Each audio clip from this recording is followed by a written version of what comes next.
কয়েকদিন ধরেই ভাবছিলাম পায়েস রান্না করব।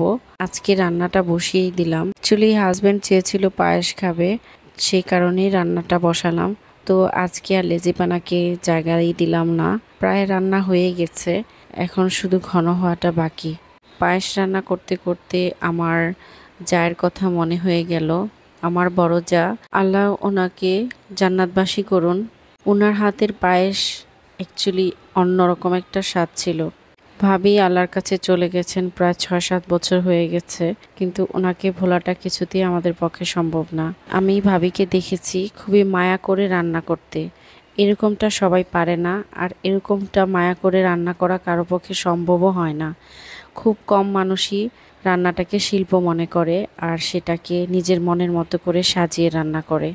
আমি তো এতটা হয়তোবা হতে পারবো না, তবে আমি ট্রাই করি ভালো করে রান্না করার জন্য, এবং মোটামুটি আল্লাহর রহমতে সবাই পছন্দ করে থাকে। আজকে মনে হয় একটু ইমোশনালি হয়ে গেলাম।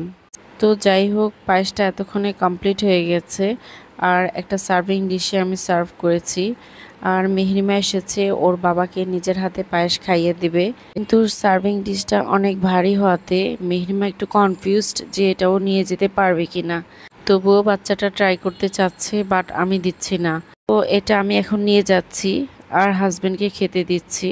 Thanks for watching my video. সবাই ভালো থাকবেন, সুস্থ থাকবেন, আর বেল্লাবের সাথে থাকবেন। টাটা, বাই বাই, আল্লাহ হাফিজ।